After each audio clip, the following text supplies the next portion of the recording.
창세기 32장. 야곱 역시 자기 길을 계속해서 갔는데 하나님의 천사들이 그에게 나타났습니다. 야곱이 그들을 보고 이것은 하나님의 군대다라고 말하며 그곳을 마하나임이라고 불렀습니다.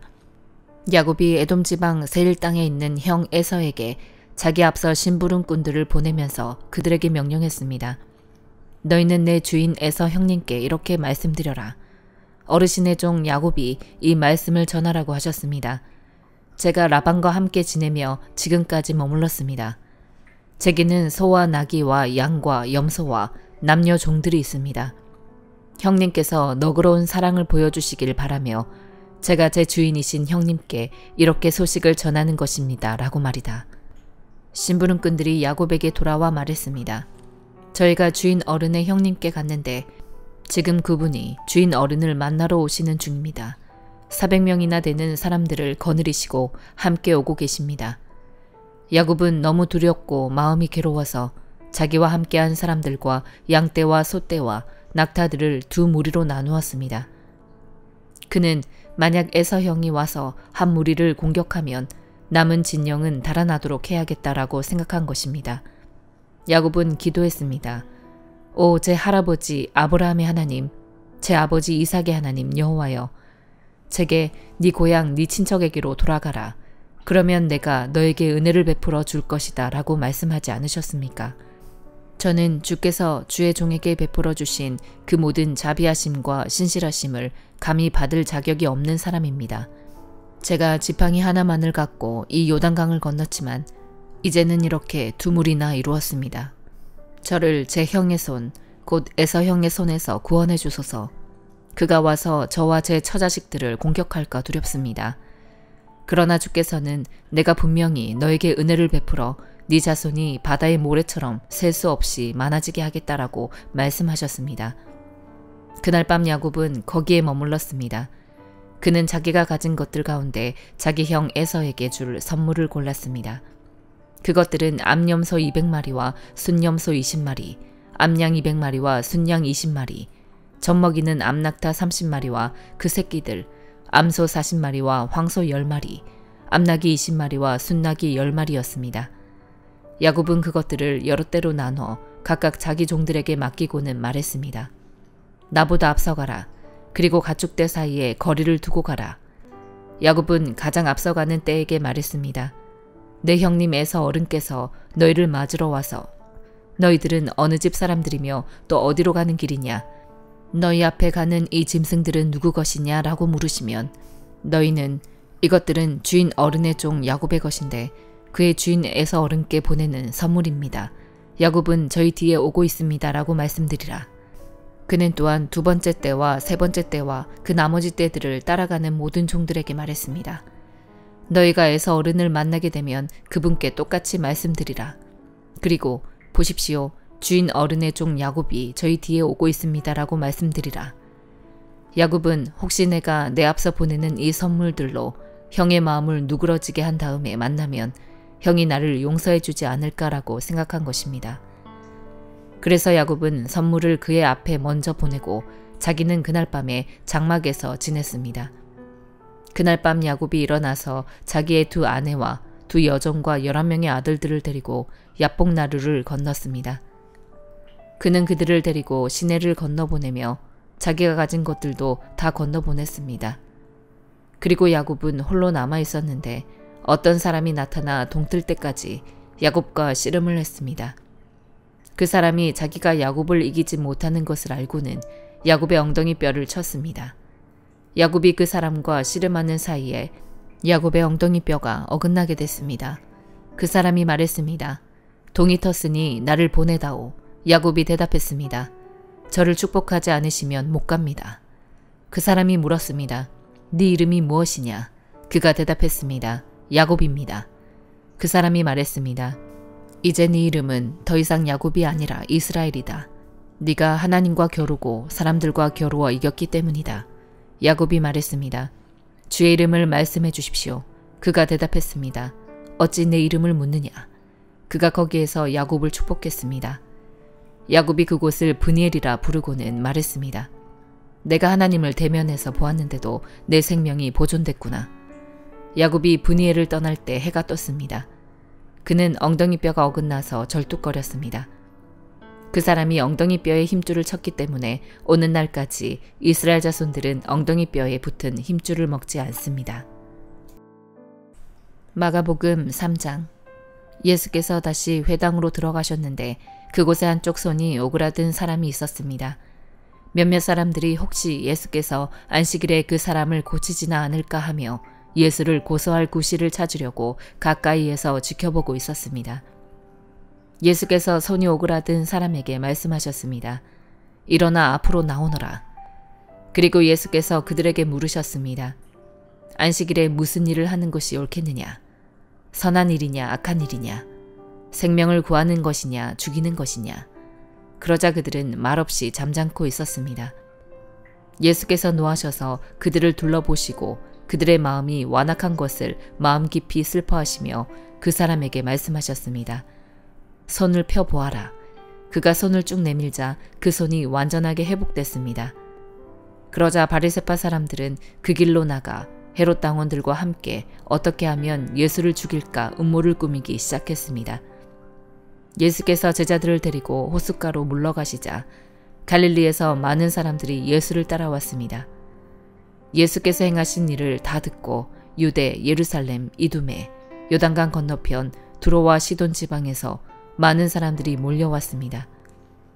사람들이 너무 많아서 예수께서는 제자들에게 작은 배 하나를 마련하라고 말씀하셨습니다. 무리가 자기에게 몰려드는 것을 막으려는 것이었습니다. 예수께서 전에 많은 사람들을 고쳐주셨기 때문에 온갖 병에 걸린 사람들이 예수를 만지려고 밀려들었던 것입니다.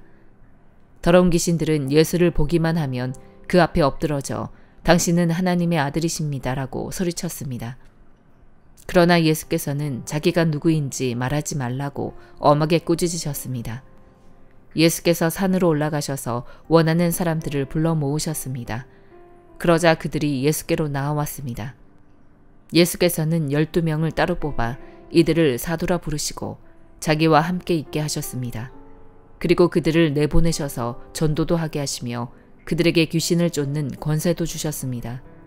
예수께서 세우신 12사람들은 베드로라 이름 지어준 시몬, 우레의 아들들이라는 뜻으로 보아너게라 이름 지어준 세베대의 아들 야고보와 그 동생 요한, 안드레, 빌립, 바돌로메, 마테, 도마, 알페오의 아들 야고보, 다데오, 열심당원 시몬과 예수를 배반한 가룟 유다였습니다. 예수께서 집으로 들어가시니 또다시 사람들이 몰려들어 예수와 제자들은 음식 먹을 겨를조차 없었습니다. 예수의 가족들은 예수가 미쳤다라는 소문을 듣고서 예수를 붙잡으러 찾아다녔습니다. 그래서 예루살렘에서 내려온 율법학자들이 말했습니다. 예수가 바알세불에게 사로잡혀 있다. 그가 귀신들의 우두머리에 힘을 빌려 귀신을 쫓아내는 것이다. 그러자 예수께서 그들을 불러놓고 비유로 말씀하셨습니다. 사탄이 어떻게 사탄을 쫓아낼 수 있느냐? 만일 한 나라가 서로 갈라져 싸우면 그 나라가 제대로 서 있을 수 없고, 만일 한 가정이 서로 갈라져 싸우면 그 가정이 제대로 서 있을 수 없다. 만일 사탄이 스스로 반란을 일으켜 갈라진다면 제대로 서지 못하고 스스로 망할 것이다. 먼저 힘센 사람을 묶어놓지 않고 그 집에 들어가 물건을 훔치는 사람은 아무도 없다. 묶고 나서야 그 집을 털 수 있는 것이다. 내가 너희에게 진실로 말한다. 사람이 어떤 죄를 짓든지 어떤 비방의 말을 하든지 그것은 모두 용서받을 수 있다. 그러나 누구든지 성령을 모독하는 사람은 결코 용서받을 수 없다. 그것은 영원한 죄다. 예수께서 이 말씀을 하신 것은 사람들이 그가 악한 귀신이 들렸다라고 말했기 때문입니다. 그때 예수의 어머니와 형제들이 찾아왔습니다. 그들은 밖에 서서 사람을 시켜 예수를 불렀습니다. 많은 사람들이 예수 곁에 둘러앉아 있었는데 그들이 예수께 말했습니다. 보십시오. 선생님의 어머니와 형제들이 밖에서 선생님을 찾고 계십니다. 예수께서 그들에게 물으셨습니다. 누가 내 어머니이고 내 형제들이냐? 그러고는 곁에 둘러앉은 그들을 보며 말씀하셨습니다. 보라, 내 어머니와 내 형제들이다. 누구든지 하나님의 뜻을 행하는 사람이 바로 내 형제요, 자매요, 어머니다. 에스더 8장. 바로 그날에 아하수에로 왕은 에스더 왕비에게 유다 사람들의 원수인 하만의 집을 내주었습니다. 그리고 모르드게는 왕의 앞으로 나아오게 됐습니다. 모르드게가 자신에게 얼마나 가까운 사람인지 에스더가 말했기 때문입니다. 왕은 하만에게서 거둔 그 인장 반지를 빼어 모르드게에게 내주었습니다. 그리고 에스더는 모르드게를 세워 하만의 집을 관할하게 했습니다. 에스더는 다시 왕의 발 앞에 꿇어 울면서 간청했습니다. 왕에게 아각 사람 하만이 유다 사람들을 미워해 꾸민 그 악한 계획을 취소해달라고 빌었습니다. 그러자 왕은 에스더에게 금으로 만든 귤을 내밀었고 에스더는 일어나 왕 앞에 섰습니다. 에스더가 말했습니다. 만일 왕께서 좋게 여기신다면, 만일 왕께서 제게 은총을 베푸시고 이것을 좋게 생각하신다면, 만일 저를 좋게 여기신다면 아각 사람 함무다다의 아들 하만이 왕의 모든 통치 구역 안에서 유다 사람들을 죽이려는 음모로 쓴 칙령을 취소해 주시기 바랍니다. 제가 어떻게 제 동족에게 재앙이 내리는 것을 눈뜨고 볼 수 있겠습니까? 제 집안이 망하는 것을 제가 어떻게 눈뜨고 볼 수 있겠습니까? 아하수에로 왕이 에스더 왕비와 유다 사람 모르드게에게 대답했습니다. 하만이 유다 사람들을 공격했으므로 내가 그의 집을 에스더에게 주고 그를 나무에 매단 것이요. 그러니 이제 당신 보기에 가장 좋은 대로 왕의 이름으로 유다 사람들을 위해 다른 칙령을 써서 왕의 인장 반지를 찍으시오. 어떤 문서도 왕의 이름을 쓰고 그 반지로 도장을 찍지 않은 것은 효력이 없으니 말이오. 왕의 서기관들이 즉각 소집됐습니다. 셋째 달 곧 시완월 23일이었습니다. 그들은 모르드게가 내린 모든 명령을 써서 인도에서 에티오피아에 걸친 127개 지방의 유다 사람들과 지방 관리들과 총독들과 귀족들에게 보냈습니다. 이 명령은 각 지방의 문자와 그 백성들의 언어로 각각 쓰였고 유다 사람들을 위해서는 그들의 문자와 언어로 쓰였습니다. 모르드게는 아하수에로 왕의 이름으로 칙서를 쓰고 왕의 인장반지로 도장을 찍어 왕의 일에 쓰는 준마에 특사들을 태워 보냈습니다. 왕의 칙서의 내용은 이러했습니다. 모든 성에서 유다 사람들이 모여 스스로 보호할 수 있는 권리를 허락한다. 만일 어떤 민족이나 지역이 유다 사람들을 친다면 그들을 멸망시키고 죽이고 여자와 어린아이와 함께 그 군대를 섬멸시키고 그들의 재산을 약탈해도 된다. 유다 사람들이 아하수에로 왕의 모든 통치 구역 안에서 이렇게 할 수 있도록 정해진 날짜는 12째 달 곧 아달월 13일이었습니다. 이 칙서의 사본이 모든 지방에서 법률로 제정되고 모든 민족에게 공포됨으로써 유다 사람들은 그날 그들의 적들에게 원수를 갚을 준비를 했습니다. 왕의 말을 탄 특사들은 왕의 명령에 따라 급히 달려갔습니다. 칙서는 수상궁에도 공포됐습니다. 모르드게는 푸른색, 흰색의 예복을 입고 커다란 금관을 쓰고 고운 자색 베옷을 입고 왕 앞에서 물러나왔습니다. 수산성은 기뻐하고 즐거워했습니다. 유다 사람들에게 행복과 기쁨, 즐거움과 영예가 있었습니다. 왕의 칙서가 전달된 각 지방과 각 성에서는 유다 사람들 사이에 기쁨과 즐거움이 넘쳐서 잔치를 베풀었고 그날을 축일로 삼았습니다. 그리고 그 땅에 사는 여러 민족들 가운데 많은 사람들이 유다 사람들을 두려워했기 때문에 자기 스스로 유다 사람이 되기도 했습니다. 로마서 3장. 그러면 유대 사람이라고 해서 무슨 혜택이 있고 할례에는 무슨 가치가 있습니까? 여러모로 많습니다. 첫째는 그들이 하나님의 말씀을 맡았다는 것입니다. 그런데 그들 가운데 어떤 사람들이 믿지 않았다면 어떻게 되겠습니까? 그들의 불신앙이 하나님의 신실하심을 무효화시키겠습니까? 결코 그럴 수 없습니다. 사람은 다 거짓말쟁이라 해도 하나님은 진실하십니다. 기록되기를 주께서 말씀하실 때 의롭다는 인정을 받으시고 판단받으실 때 이기려 하십니다 라고 한 것과 같습니다. 그러나 우리의 불의함이 하나님의 의를 드러나게 한다면 우리가 무슨 말을 하겠습니까? 내가 사람들이 말하는 논리대로 말해보면 하나님께서 우리에게 진노를 내리신다고 해서 불의하시다는 말입니까? 결코 그럴 수 없습니다. 만일 그렇다면 하나님께서 어떻게 세상을 심판하실 수 있겠습니까? 그러나 어떤 사람들은 반박할 것입니다.